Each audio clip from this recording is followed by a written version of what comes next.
Today on the Worldview Bros, we continue our series on happiness.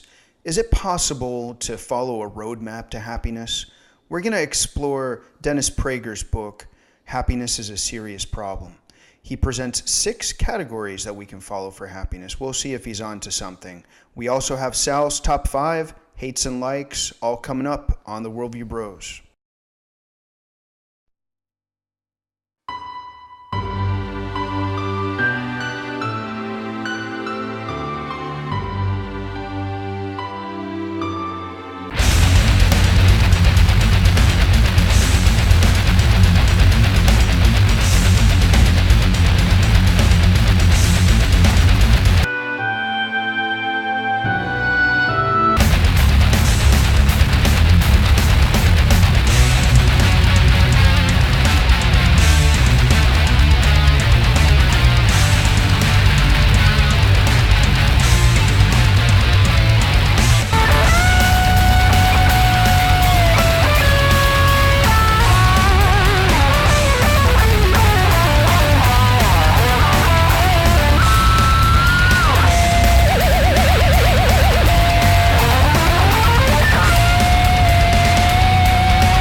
Good morning to all you fellow human beings. Thanks for catching us here on the Worldview Bros. I'm Sal, and this is my brother Jim, a.k.a. Slippin' Jimmy, a.k.a. Jimbo Fisher, a.k.a. Jimmy Kogobuff. Jim, how you doing today? Oh, I'm fine. Barrel Rider. Barrel Rider. Oh, referring to... Bilbo Baggins. Bilbo Baggins in The Hobbit. Yeah, Bilbo that's what, Baggins. Bilbo, when he has the confrontation with Smaug, Smaug is like, hey, what's your name? And Bilbo's like, I don't know, not so fast. I'm going to give you these hints as to who I am. So he says he's the ring finder, luck wearer, and barrel rider. Yeah. So if you don't mind, so Beautiful barrel rider. Okay, I'll refer to you that. We have a lot in store for you guys today. Man, so much. I got my top 5. Jim has his hate and likes. I'm getting both. Today. Oh yeah, both. A lot of stuff. Guys, tune in. We have a fun game today as well. Stick around for that. And also, we're going to be digging deep into Dennis Prager's 6 kind of key points of this road to happiness. Mm-hmm. It's been really fun just talking about the question of what does it mean to be happy? Oh, yeah. You know, what does that mean? And I think so many people are wondering the same question, you know, and it's been really awesome reading some comments and just what people think about it. And we're so excited to take the time. I know we've been saying it a few times now that we're going to get to address these questions. Yeah. And again, we're excited to get to a point where we're going to be able to do that. Guys, you're welcome. Please engage the conversation. Whatever questions you have, please send them our way, email or in the comments. So. Yes, awesome. So, Jim, why don't you kind of take us through a little bit of a recap of last week?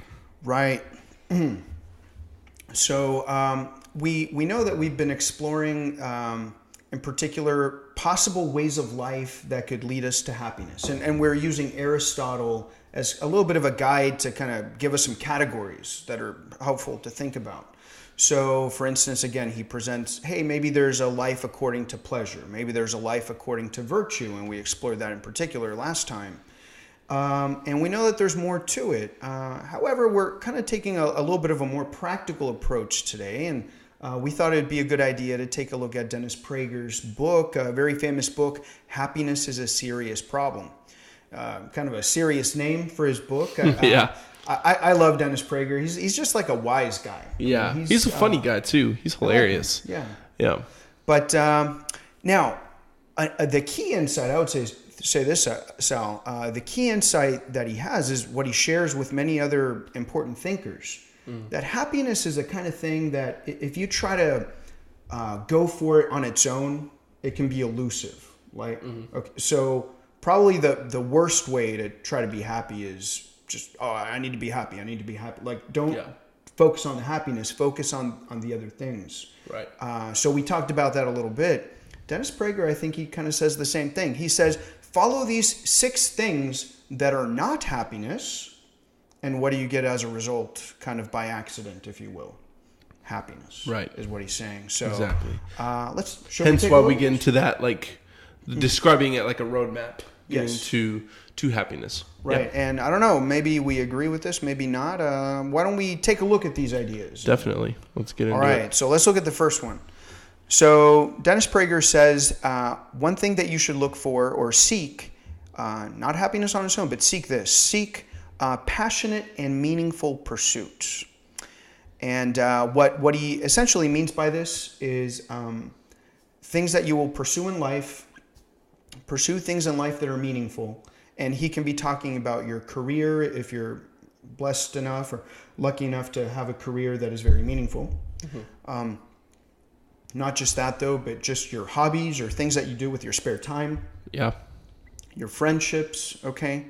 All of this, have meaningful pursuits. So one example would be, well, just learning about something, learning about physics, for instance, or learning about biology, learning a language, having a hobby like going fishing, and really getting into it is what he's talking about. Yeah.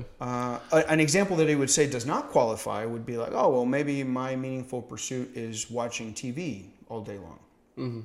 And Dennis Prager would say, well, no, that's not going to be meaningful. So it sounds like something very obvious, but I think there's something to it. Yeah, no, definitely. I think what that makes me think of, and I know we're going to get into it with talking about goodness and seeking goodness a little bit later, but it makes me think of one of our listeners, a great friend of mine named Zach. Zach, shout out to you. I remember he's a teacher now, and when before that, he was substituting. He was a substitute. I remember him telling me a story of the beginning of class, he was trying to get the kids to just kind of calm down and do their work.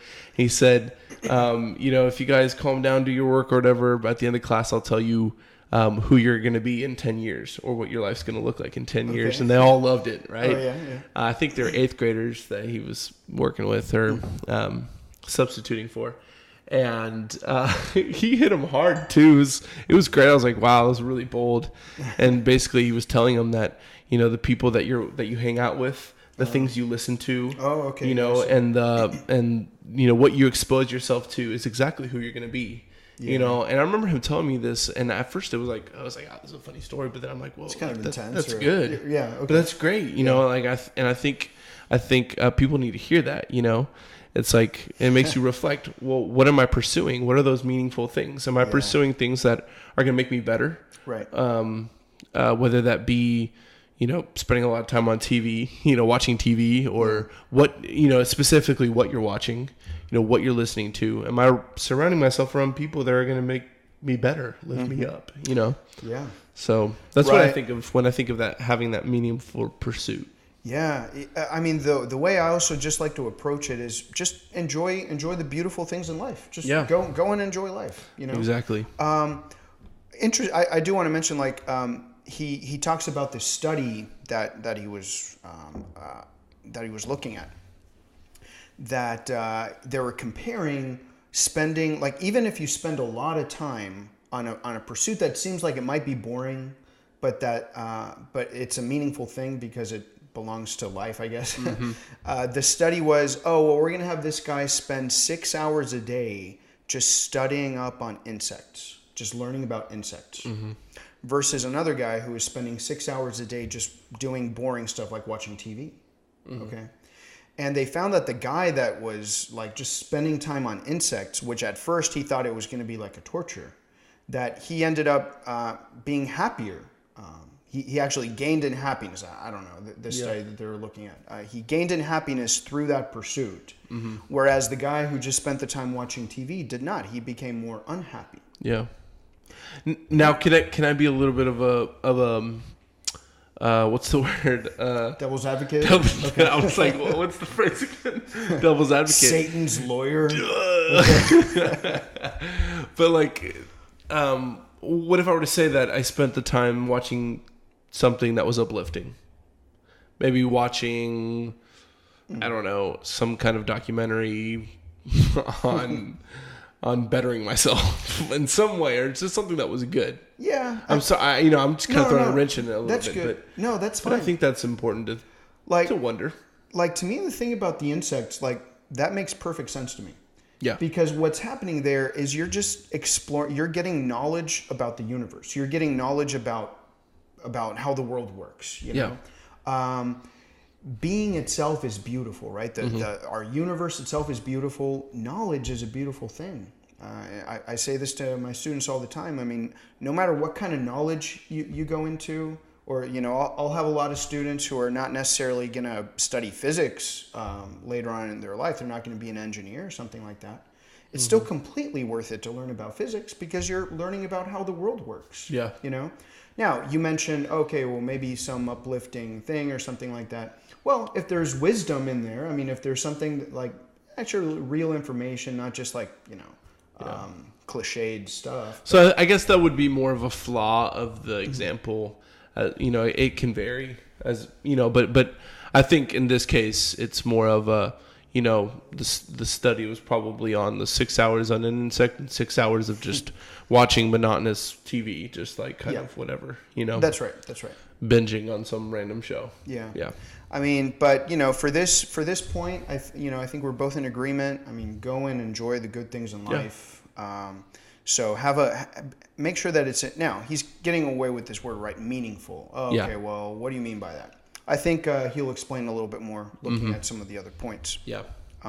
So let's get to the second point, depth. Yes, that's right. So he says, seek depth in your pursuits in life. So you have these meaningful pursuits. Seek them with depth, says Dennis Prager. That does seem a little bit vague, okay? But he does explain. So he goes on to explain. It seems that things that are worthwhile tend to require some kind of a struggle. Yeah. I think it's kind of a fair truism that we can approach in life, that if something is kind of easy, it tends to lack in fulfillment. And things that require a little bit more work into it tend to be more fulfilling. And that is what he means by depth. And let me just quote here so we can get a little bit better context. So Dennis Prager says, "Who is likely to be intellectually deeper and therefore happier? The person who devotes most evenings to reading good books, taking courses, and studying a foreign language, or the one who devotes most evening watching television?" He has a thing, I guess, against watching television. I want to say more about that actually in a minute. But who is likely to be emotionally deeper? The person who commits to a relationship, marries, and raises children, or the single person who goes from relationship to relationship? So, anyway, again, you have to put in some effort. You need to put in a little bit of a struggle into something that you can perceive, I think, that is worthwhile. Yeah, I think is the point. One way that I kind of translate this idea is simply that everything that you do in life, seek it in an excellent way. Yeah. Okay. You want to be a teacher, be an excellent teacher. You want to be a lawyer, strive for excellence in what you do. Yeah. And you're going to find that that's fulfilling. You know, and I think if going back kind of on last week, I talked about Dirk. Yeah. You know, and I think that's something that sets Dirk apart from a lot of other players in the NBA. You know, and seeking, like you mentioned it too in the last time that's something you said about him, and it got me thinking, like, wow, like I think that's part of his legacy, the fact that he sought excellence, you know. And you see a lot of other players who were great players that didn't get a title, didn't really find the complete success, you know, that maybe like other players like Dirk did. And I feel like because Dirk had that drive, that strive for excellence, then he ended up being very happy and had a great career. Yeah. You know, you can see it. You can see it in this last year. You know, just the joy that he has. Yeah, exactly. Yeah. You know, and I know it's basketball, but at the same time, I think like you said, if you're going to devote your time to something, you want. I think there's virtue in it. Yeah. You know, there's virtue in it when you are. Studying it the right way, putting the right hours, or you get what I'm saying. I'm trying to, I don't know exactly how to word it, but like you're studying it the right way. You're kind of becoming like a master at it, you know. And I think there's virtue in that. Yeah, you know? Because also in so doing, you're kind of back to that first point where you're learning about the universe. You know, I keep saying the universe. I really just mean like being itself. You're learning about reality. So, and in fact, to push back on Prager's obvious hatred for TV watching, I would say like even that, I mean, I would say, of course it's legitimate of course it's fine for you to watch TV. Right, yeah. I watch a lot of TV. Yeah. We also don't want to overdo it. Right. Not because we're moralists, but because we're saying like, do what's going to make you happy. I mean, seriously. You know, and that's what I like about, I like the fact that this quote doesn't end on the and we talked about it earlier before we started the show, but I like how it doesn't end on the person who devotes most evenings to reading books and taking courses, you know, because I mean, to be honest, I'm not reading books all the time. I try my best to read, you know, and better myself in that way. You know, I'm not taking courses really, you know, or studying foreign languages. But I do like that then he goes into the person who commits to a relationship, marries, raises children. I mean, I can relate with all those things. Right. You know what I mean? And I think one of my strengths is that I can connect with people at a deeper level, you know, make relationships, you know. And so I think different people might connect with different things, you know. I know that for you, I could say that you know, book smart is a little bit more in your realm, you know, and and that's a strength for you. No, let's be very clear. I mean, of course there's variations on human nature and on things that we like. Make no mistake about that. No, I don't think he's trying to say that, oh no, you have to read all these books, otherwise you're not going to be happy. Exactly. Yeah. That actually misses the point. The point that he's making is that look for things. Let me put it this way: if you were to dedicate your time to read all these books on philosophy or something like that, that's going to be something that will give you joy. You know, not that that's the only joy in life, but it is a worthwhile pursuit. Yeah, and that's also my point. Like going back to and just my final point on this, like watching TV, for instance. Hey, if you're going to go to the movies, like don't just turn your brain off and then just watch the movie. I mean, that's okay sometimes. Sometimes we need that rest. Yeah, Aristotle talks about this. Aristotle talks about, you know, sometimes you need like a break. Like you sometimes you do need to shut your brain off, okay? But the point is, when you're looking for something that's kind of going to bring you a little extra joy in your life, you're going to go to the movies, pay attention to it. Don't just be uncritical about it. And if you really enjoy movies like I do, you know, I mean, we both do, we definitely find that it's worthwhile to learn a little bit more about it. Yeah. Hey, what makes a good movie? Exactly. Let me pay attention to this. And getting that extra effort into it. Yeah. Instead of just kind of being lazy about it. I mean, it can take an extreme. I know, but that's the point of depth. The point of depth here is learn about it. Yeah. You know, get to know more about it. Put some effort into it. And it's going to be more fulfilling. It's going to be more pleasurable. It's going to be more joyful. Yeah, actually, exactly. You know, one tagline that I was that we were considering for the show. One thing that I like to say a lot is that you shouldn't live your life on autopilot. Okay, don't live your life on autopilot. Maybe we should get like shirts, something that say, right. "Don't live your life on autopilot." You know, I think that's a good thing. No, it's a great thing. Pay attention when you live. Pay attention. Yeah. Right. So. I mean, it's the idea of like, don't be complacent in your life either. Yeah. You know, and I mean, you can because and we're gonna get into it again, like getting to that. What does it look like? What are we really striving for? You know, and but I mean, you could take in a whole lot of knowledge. You can read books. You can meet people, and yet you still kind of be on autopilot. Yeah. You know, and then at the end of the day, you might think, oh well, I did all these things. It's like a Right. a checklist. Yeah. You know, and I did all this. I did everything I needed to do. So I'm happy, right? You know, and there's still going to be that void. There's still going to be that longing. That's you true. know? That's true. That's very so true. it's just a matter of like talking about that self-reflection again. Yes. What does it look like? You know, you got to self-reflect. You got to think, am I actually really digging deeper? Yep. Am I finding that depth? Even though you're meeting all the criteria on your checklist. I agree with you there. That's a very good point. Well, let's move on to the next one here. So he says in the third place, you should pursue goodness. Mm-hmm. And to me, like, we've talked about this. Like, this is Aristotle's point. I mean, this could very well be the most important one. This is, of course, the most important one. Yeah, because I feel like if you don't have this one, then all the others aren't really going to make sense. Right. Well, what do you mean by meaningful?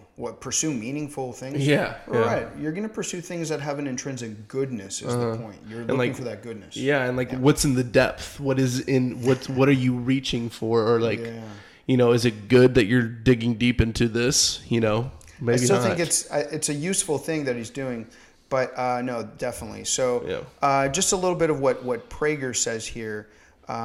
He says, again, his point is we're seeking for these things and not specifically for happiness, but by seeking this, we become happy. Yeah. And if there's any takeaway, like I would say this is the takeaway. Yeah. Seek what is good. Seek what is good, and that's going to bring you joy. So this is what Prager says, elevate goodness over being happy. He says don't focus on how happy you're going to be. Focus on how you're going to be good and also how you're going to do good for others. Okay, mm-hmm. So make good the priority. Both for you to be a good person, like that's a legitimate thing to seek. But also to do good in general. Let good be what you're looking for. Now, this should remind us of what Aristotle had said, that he started his whole discussion on happiness based on this question of what is good. He says, it seems that everything that we do aims at some good. I think just the difference here is Aristotle is saying that even if we're not aware, even if we don't know it, we're always seeking a good. Mm-hmm. I don't think that's what Prager means. I think he means when you seek goodness, be cognizantly seek out what you know to be good. And I guess what Aristotle would say about that, you mean that you should pursue what is best of all. So for instance, sorry, this is confusing. So if I pursue, for instance, just eating things, Aristotle would say, well, you're still seeking that good, but that good is below the higher good, which is health. Mm-hmm. So like the greater good is health over like just eating. Yeah. And then of course health is going to be for the sake of something else. Oh, why do you want to be healthy? Well, because I want to live out my virtue of being a human being, something like that. Yeah. So I think what Prager is essentially saying is, okay, when we seek goodness, seek the highest things. Yeah. Seek the things that we typically in our everyday lingo call good. Yeah. Yeah, definitely. Yeah, I think that's a little bit tied to what we talked about last week and how I mentioned, try not to fall into the instant gratification. Yeah. Because when you fall into that, what's going to make me happy instantly, it's probably not really good. It's not really thinking about the end game, know, and like what's the ends, like what's really going to make this good, whatever it is, This is like all tied together, right? It's also tied to the depth question. Yeah. So. Yeah, definitely. Which I wanted to share real quick, a really great quote I like from Amy Grant. You know Amy Grant? Singer? The singer, Amy Grant. Okay, yeah. And she says, I thought this was cool. And she says, without black, no color has any depth. But if you mix black with everything, suddenly there's shadow. And no, not just shadow, but fullness. You've got to be willing to mix black into your palette if you want to create something that's real. I thought that was cool. Just the fact that like, to me, it makes me think, if, I think it's cool to want to seek truth or better yourself in different ways, and this kind of like, if I break down this quote a little bit in the sense of, the different colors, getting all different things that really aren't, you're not really seeking the depth in it, and if you don't add kind of like that goodness that you want to find, which I kind of see as the black, and adding that goodness, then it's not really going to be full. You know what I mean? Okay, it's going to be a very mediocre way of like seeking some kind of happiness or fullness or fulfillment. You know what I mean? Yeah, I wasn't getting it at first, but it's like it's this depth. Then it's on the idea of depth. I suppose. Well, yeah. I think a little bit of both, the depth and the goodness. I think the goodness kind of ties everything together, and there's this fullness to it. Oh, okay. Rather than if I'm just seeking depth just to seek depth, yeah, then what whatever. does that mean, right? Yeah. Right, but if I add, if there's the goodness to it, yeah, dude, if I add the goodness. It gives you motivation. Yeah. And there's that fulfillment in the end that's like, this was good.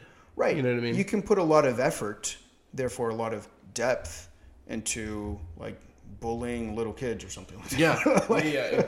Okay. Exactly. So what, the depth gives it the meaning? No, the goodness gives it the meaning. Well, just one last thing about goodness, and I thought this was interesting. He says that goodness and happiness are intrinsically tied by another thing, and that is gratitude. He says that a person can't be a good person without gratitude, and a person can't be happy without gratitude. And he kind of puts it in here. I don't know if it falls neatly anywhere, but that's like very true. Yeah. I know that gratitude is central. I think we see that intuitively. Yeah. That it's a crucial piece to the puzzle, right? When we wake up in the morning, we should just be in awe that we live in a beautiful universe. Yeah. That reality is what it is. Yeah. And I don't know. I think gratitude is the key to so much. I mean, just live your life with gratitude every day. Yeah. You're going to be a lot happier. I know that. I think that's true. That makes me think of a question I've been asking my students, or kind of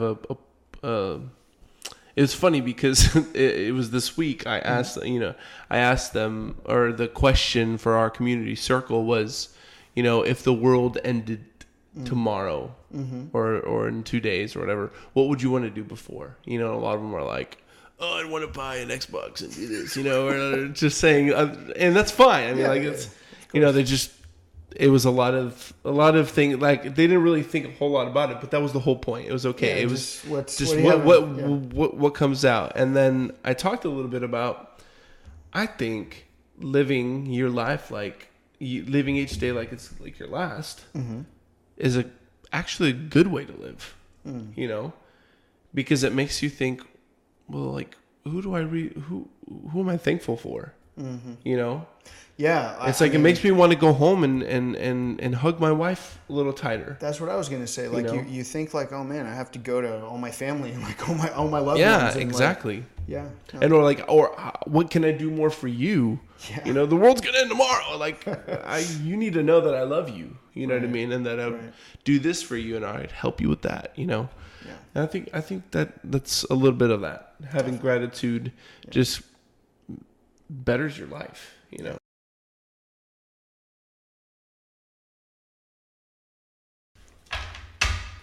All right, so we are going into our game, which is going to be Slapjack. So basically what we're going to be doing is playing a good old game of blackjack.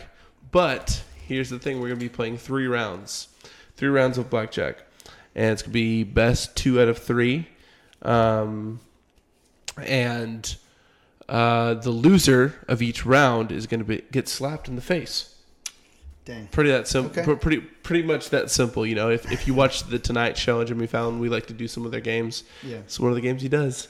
All right. And they have these big old foam hands, but no, we're just doing it like men. But like Okay. good, like I get slapped like that. Oh, I thought we were gonna do like to the face, dude. That's what I mean. Oh, but right. I was showing Okay. you how hard on this slap you lose. Yeah.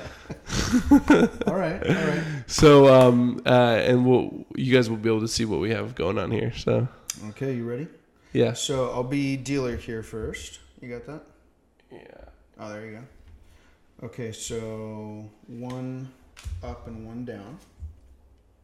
So that's you. Mm-hmm. And for me, 1 up and 1 down. Perfect. All right, so let's see. I'm going to see my card. Okay, so All right, so what do you think? Do you want me to hit you or not? let's see. Hit me. Okay. Oh wait, that's face up, right? Yeah, this one's face up. Yeah, this one's face up. So that was a 8.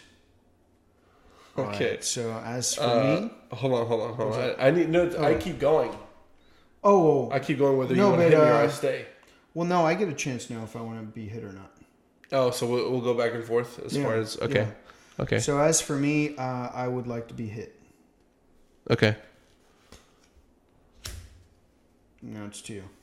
Let's see. I need to do math. No, I'm gonna stay. You're gonna stay? No, I'm gonna stay. Okay, so now you put me on the spot. Dang. Oh, yeah. Oh no. You know what? I'm staying. You're staying? Yeah. Okay, so we reveal now. Reveal. What do you got? I feel like you went 19, bust baby. already. Oh gosh. Oh no. So you hit me at this point. Here we go. Oh Yeah. dang. Okay. So go you for want it. this side? I You ready? guess so. Hang on. Let me brace myself a little bit. All right. I'm ready. Go for it. I'm a little scared. Dude, it's the third law. Like if you slap me, it doesn't Okay. matter. Yeah. It doesn't matter because my face hit your. I didn't even hit you that hard. It wasn't like that at hard. all. It was kind of like a little playful slap. Yeah, but you lost. It's okay. It was. That It's is- all right. It's all right. It's all good. All right. So now you deal. Okay. Let me give it a little shuffle. Man, that was a bad slap. I was trying to get you like off guard, but you were Right. like kind of turning your head. Yeah. It's like momentum, you know. Yeah. Yeah. Go Yeah. for it. Okay. There you go. Okay. Here we go. So here's your flip. Ooh. And then do I give you your next card? Yeah. 1 down and 1 up. Okay. So I'm Here's mine up, mine down. Okay.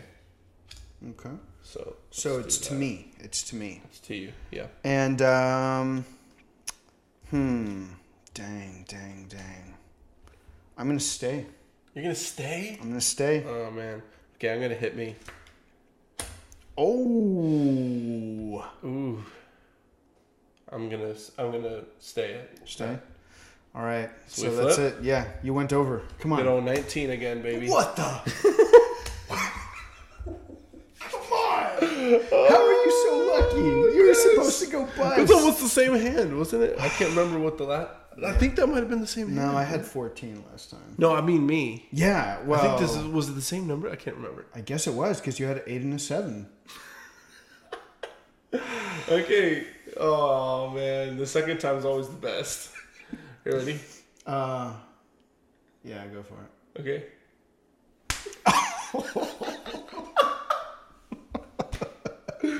Oh man. All right. You know what? It's all good. It's Okay, I said best 2 out of 3, but what do you want to do? One more? Yeah, I'm gonna feel bad about it if I don't. If you, Yeah. Okay, yeah, we're gonna keep going for sure. For sure. if I win this one though, we're done though. Okay. There's no way I'm losing again. Oh, I got that's this. great. I got this. I'm gonna use my powers. Your powers. My intuition, yeah. Okay. Yeah, because right now, see, I mean, I have the power with the cards, you know. You know what's going on here. All right. Flip For 'em. you, Yeah. and for you. And for me. Oh. Yeah. Oof. So it's to me first? Mm-hmm.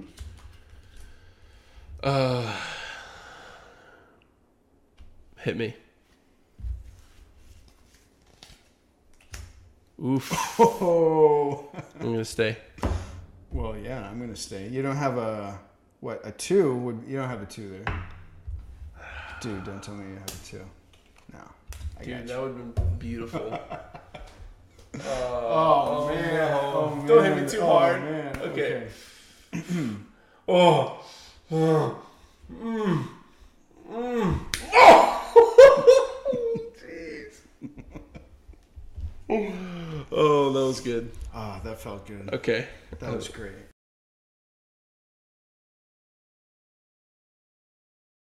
All right, let's get into our next point, next Dennis Prager point. Definitely, yeah. I kind of need some ice on my face, but that's okay. We'll just wait. Yeah. So, all right. We talked about goodness and meaningful pursuits and depth. The fourth point is clarity. And if you guys know Dennis Prager, he talks about this all the time. Clarity. He says clarity is one of the key things he looks for. Mm-hmm. And I think it's a very good point. Clarity. What he means by this is that, well, you know what? Let me quote him. He says, "We might be tempted to think that we can be happy without working to understand ourselves and life, believing in a form of ignorance is bliss. But this is not so. From traditional Eastern thought to modern Western psychological thought, there is widespread acknowledgement that clarity, even when painful, is a blessing, not a curse. Great numbers of people walk through life with little understanding of why life behaves the way it does or why they themselves behave the way they do. Yet to understand why your life unfolds in the way it does is one of the greatest sources of happiness." So I think that's true. Mm-hmm. He gives one example I think really clarifies it. Like he gives an example of, let's say, some tragedy, right? So let's say like there's a plane crash, okay, and a friend of yours dies. Mm-hmm. Gives the example that people tend to want to know like what happened. They want clarity on like what was the truth, like what exactly went wrong. Yeah. And if you actually don't know what happened, if you're just left with, oh man, who knows? It was some kind of a freak thing.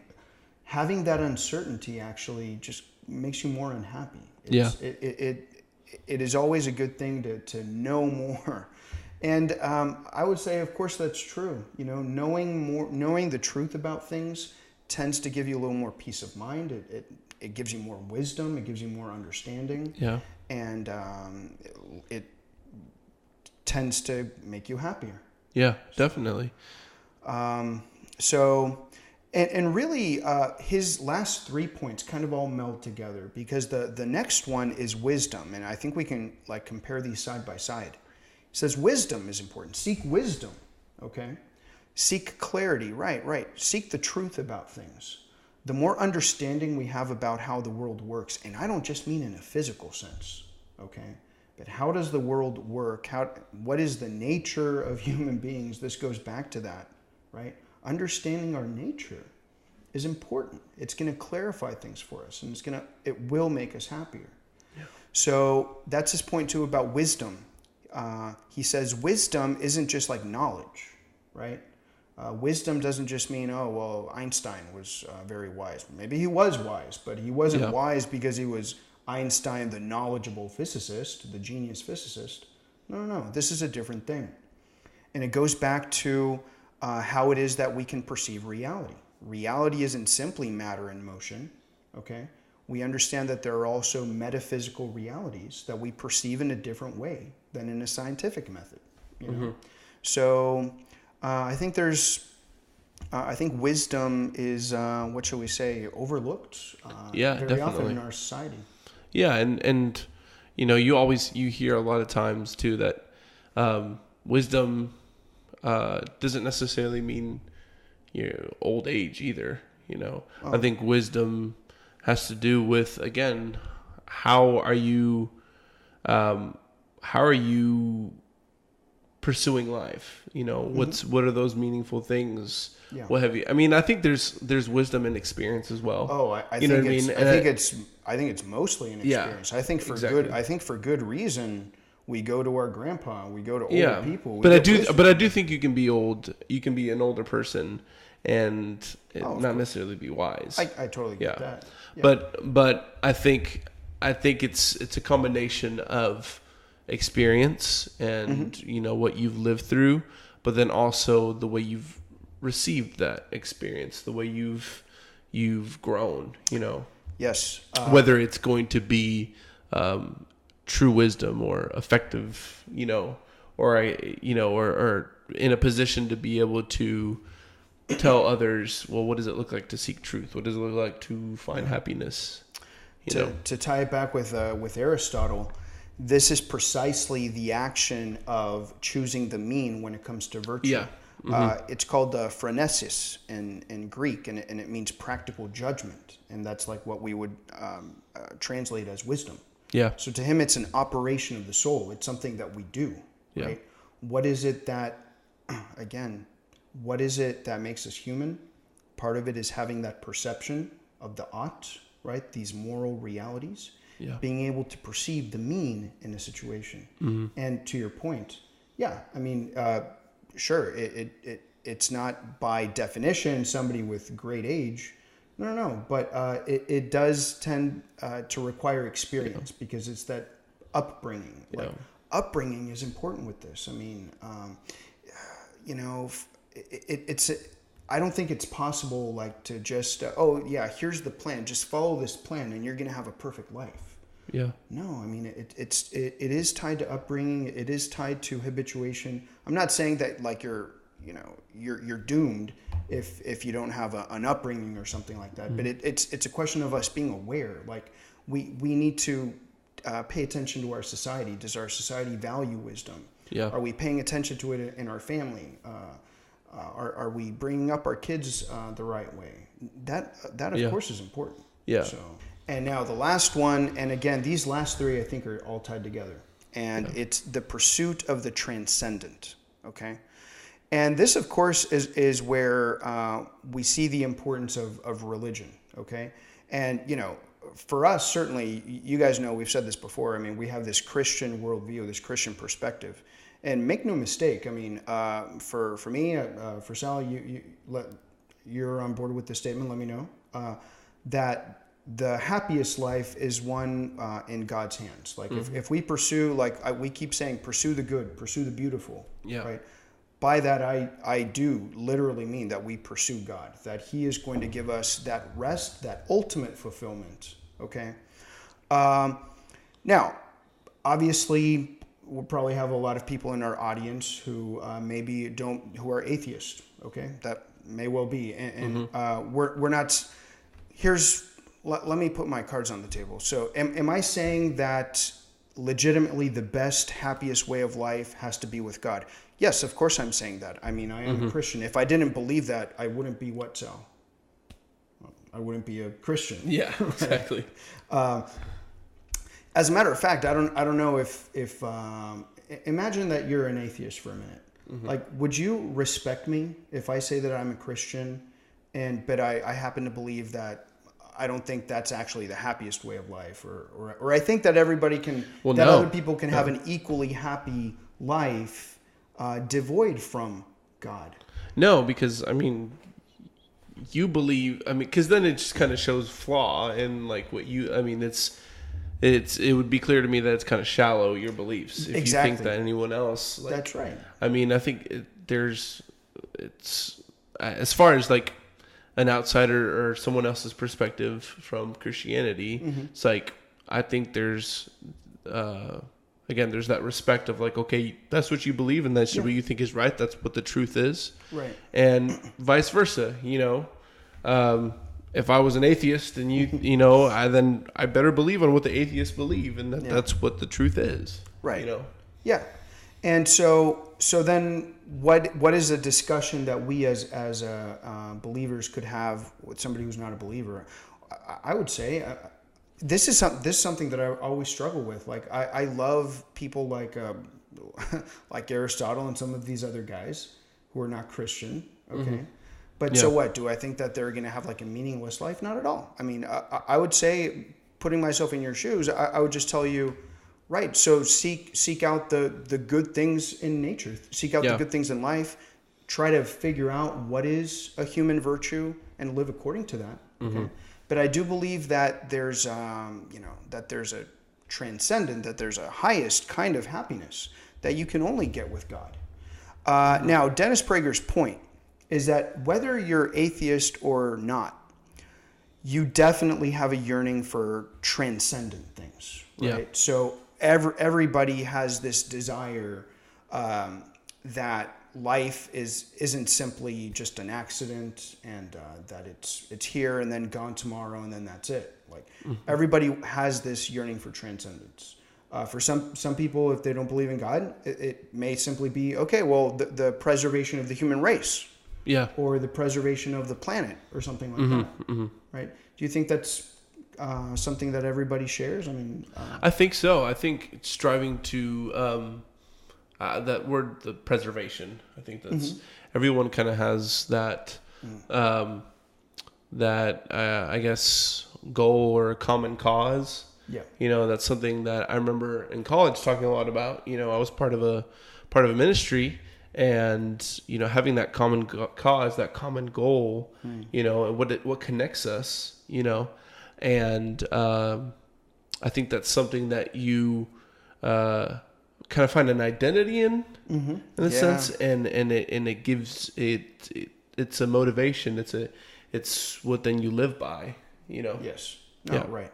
So his point simply is that we are seeking to find meaning just beyond our existence in the time. That we want our lives tied to something bigger than ourselves. Right. Yeah. Exactly. Right? And whether you recognize, whether you are religious or not, that's something that you should pay attention to. It is in fact universal. Everybody's looking for this. Now that's the other thing, and this will kind of tie us over to the next show.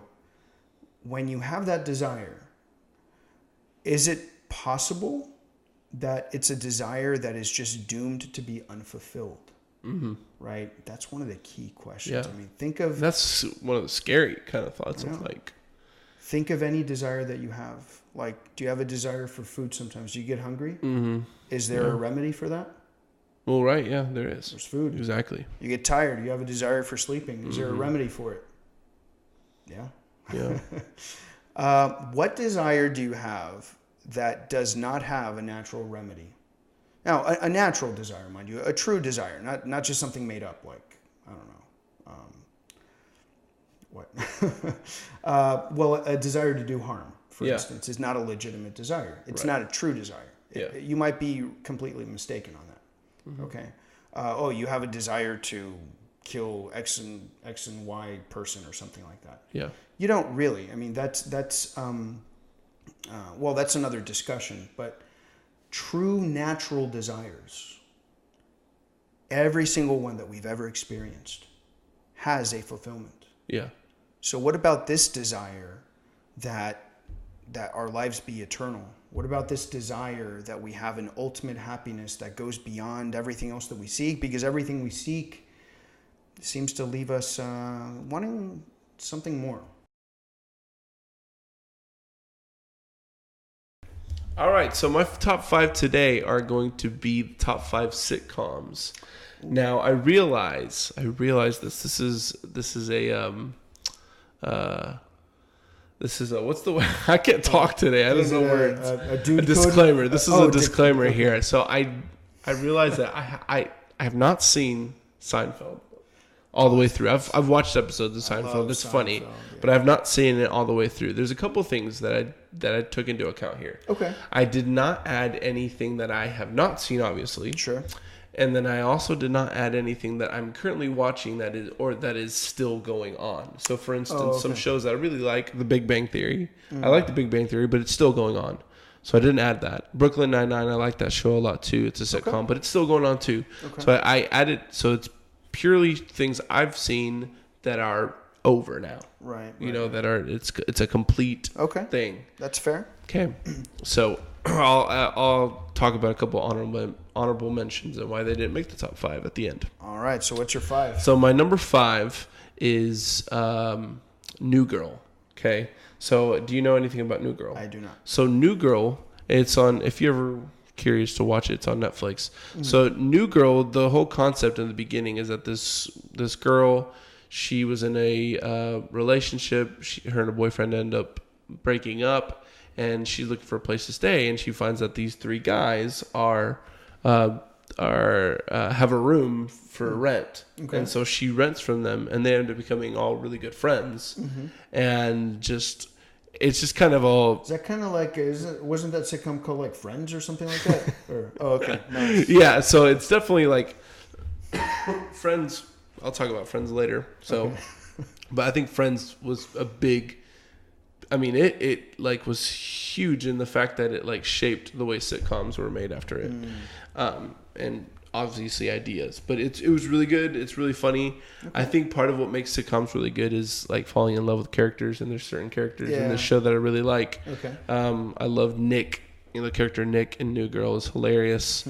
He's like the typical like grandpa, like you know, angry old man. You know, who likes to drink and stuff. You know.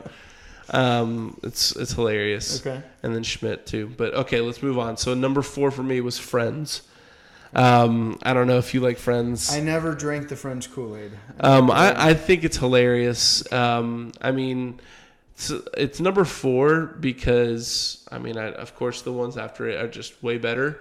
I think, you know, as far as my type of humor. But Friends was just really great because of the way you fall in love with some of the characters, and it's just really, really funny, and the way they interact. I mean, like it was really cool. I mean, I like it a lot. The episodes I've seen is so about it. I'm also a very like slapstick humor kind of guy. Okay. And so there's a lot of slapstick humor in Friends. Well, that's Joey, right? You know, Joey, you know, and Chandler. I love Chandler. Chandler's a great. See, that guy annoys me. Yeah. But he's funny because he's like it's a little bit of like this like the self-deprecating kind of humor, you know, and so there was a lot of that, and then also I mean Ross is just really funny too. Like Ross just. He can never catch a break, that guy. Oh, I never gave it a real shot. But. Yeah, it's all right. Okay. You know, it's more than all right. I like it. It's in my top 5. Right, of course. Excuse me. A little under the weather. My number 3 is Parks and Recreation. Now, I recently, I guess in the last maybe 2 years ago or a year ago, maybe a year ago, I watched Parks and Rec all the way through. And the longest time, I just did not want to because I felt like it was kind of like a copy or like a if I watch Parks and Rec, I'm cheating on my number 1, which I'll say in a little bit. We all know what that is. Yeah. And so I was really hesitant to for a while, but I love Chris Pratt. I was like, okay, I got to give this a shot. And man, I loved it. It's so good. It's so funny.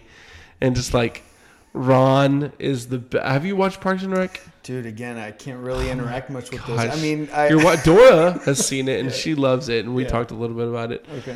But Parks and Rec was just really great. Again, another show that you fall in love with the characters, and it's just funny, like the setting. They're like, I might get to Parks and Rec sometime. You know, they work in the Parks and Recreation department. And it's just really cool because also there's a lot of like kind of like, I mean, there's a lot of like funny like political kind of humor as far as just kind of parody kind of stuff, or like kind of making fun of like of politics, especially like in the small towns. Oh, you know? Okay, yeah. The I get small that. Political town feel. That's kind of making fun of that a little bit. I think it's really, really funny. And again, it's kind of like that interview like type of show. Yeah. You know, I'm guessing there's a lot of like, they're completely incompetent in the department. Yeah. It was really funny. And then it's like one of the main guys, Ron, he's just like a super, like again, like the old man, like likes to drink, eat steak and, you know, just like a manly man, but like he works for the government, but he hates the government. It's really funny. Number two might shock some people. I don't know. It's because of where I've gone so far with them. But number 2 is Everybody Loves Raymond. Oh, that's old school. Yeah, it's old school. See, I've seen a lot more of that. Dude, I like it. Yeah. Ray Romano is good. so funny. Yeah. He did a stand-up on Netflix, and I didn't like his stand-up. Okay. But like just like his as an actor and like the show, like dude, and my gosh, it's so good. And name? Rob. Yeah, Robert is so like I think that could be like one of the best duos like in any kind of sitcom or show. Like the way they worked together was so good. It's a really good show. You know, and then like I mean I don't know how else to describe just the fact that they all gelled so well, and it felt like you were there. And there's so many times like in this show where I felt like, oh my gosh, like I could see like me and Nicole having that kind of interaction, you know? No, but it's hilarious too, like the interaction of the husband and the mother-in-law. Yeah, oh my gosh. Mortal enemies. So good. Yeah, it's so funny. So that one was definitely up there, number 2 for me. And of course, number 1, you could probably already deduce this, but it's The Office. The Office could be very well my favorite show of any types of shows. Whoa. You know, okay. Yeah. I know that's a bold statement, but there's no show that I quote more than this, and it makes me laugh. I've seen it maybe 3 or 4 times already. Really? So I've sat down and watched it completely, like okay, next show, like twice. Okay. But my buddies and I in college, we would just watch random episodes, like fall asleep to it. And doing that so many times, I've probably watched it at least 3 or 4 times all the way through. Okay. I watched it through once, and it's hilarious. It's so funny, you know, and talking about duos. It'll be in my top 5 for sure. You know, of Jim and Dwight is hilarious. The interactions with them. But then like Michael Scott, Steve Carell, what a genius! It's not the same thing without him. Right? He perfected that role. Excellent. I mean, it's flawless. No, I was hooked on the first episode. Like a lot of people say, "Oh, you have to get into it." No. For me, that first episode, like I totally get this. Yeah, and fantastic. And you have to. I mean, I'm sure, and I think I've read where like a lot of his lines, a lot of his like classic zingers were like just him. Oh, really? It's just him. It was like free forming. Yeah, exactly.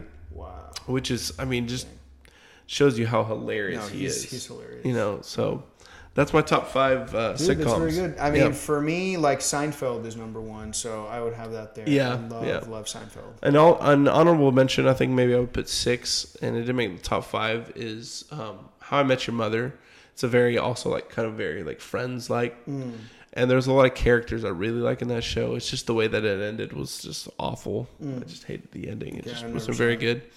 So it's kind of like the end just kind of ruined a lot of it, you know. But it's still a really good show if you just don't watch the last, I don't know, however many episodes or even the last season. Right. So.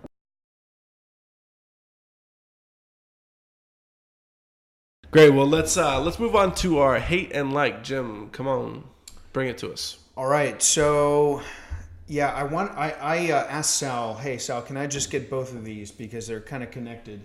And so let me start with what I like. And as you all know, the trailer for Star Wars came out recently. So it was great. It was good. So we watched it. It's I definitely loved it. And I love the title. I mean, it kind of from left field for me. I mean, I don't know who it could possibly be. Who's Skywalker? So the Rise of Skywalker. That's the Rise of Skywalker. Because we all know, of course, that they're like supposed to put an end to the Skywalker saga. So it's like, okay, well now you're bringing up Skywalker. Hopefully, it could be. It could be what's his face.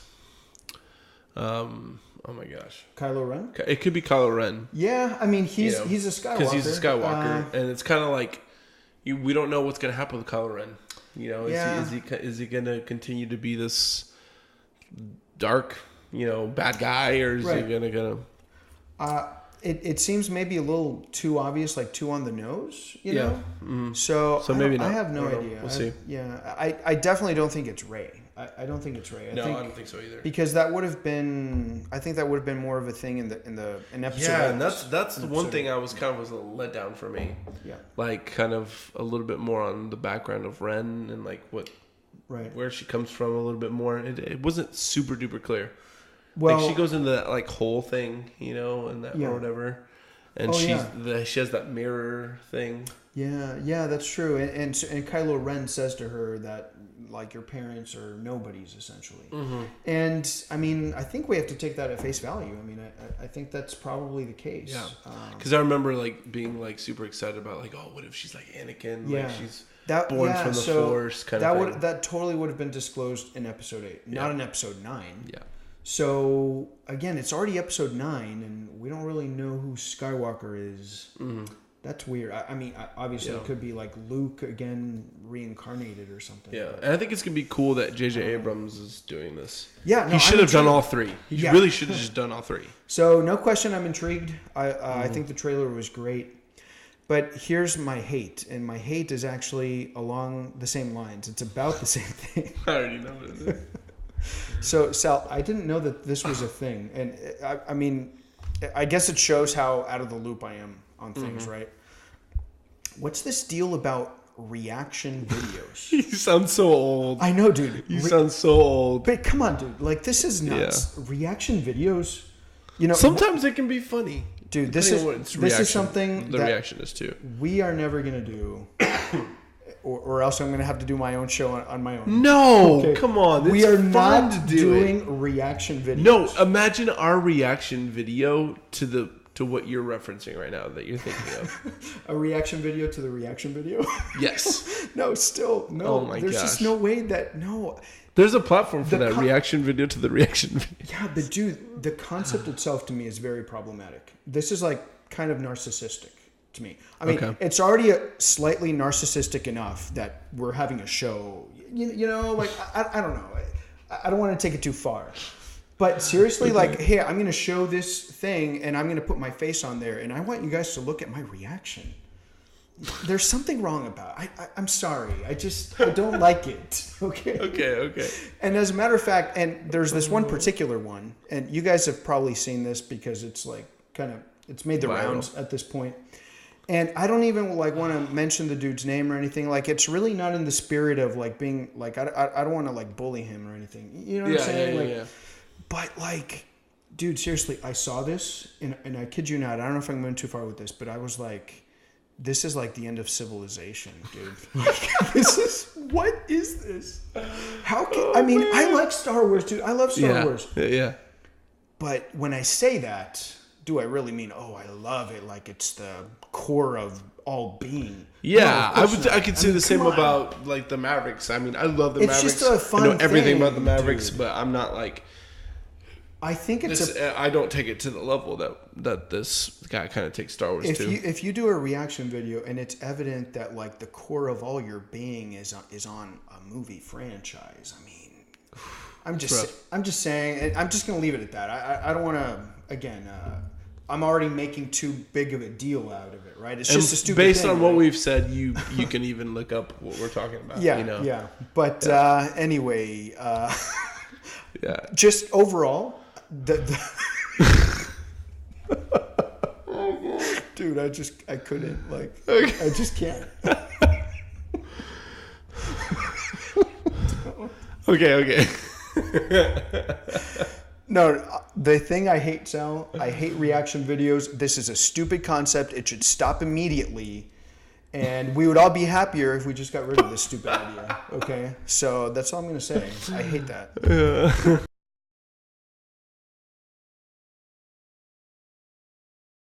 Thanks for tuning in, guys. It's been great. Leave us a comment. Make sure to like us on Facebook. Check out our Instagram. We're on Twitter as well. Instagram too. We're doing all the things. Yeah, we're doing everything, man. All right. Email us at theworldviewbros@gmail.com. And also subscribe to our channel, guys. Share it, please. If you like what you see, then go ahead and share it. We're going to do a little bit better at kind of showing you a little bit clips of different things that we're talking about, so that, if it's something that you want to share with somebody else, you really liked a certain part of it, we're going to try to do our best to put some more of those out there. So make sure to join us next time, and thank you for being here with us. Thanks, guys. Bye.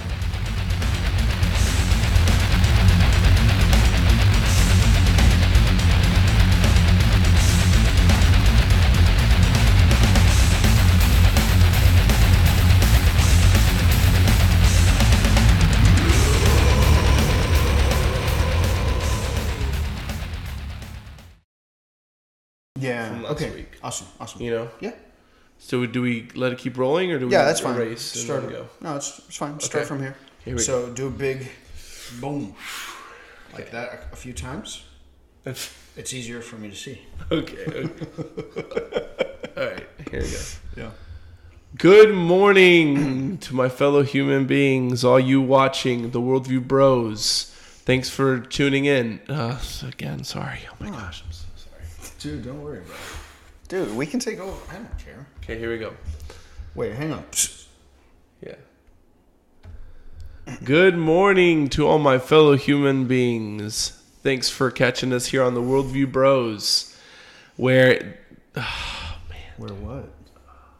I don't know. Dude, get your energy. Come on.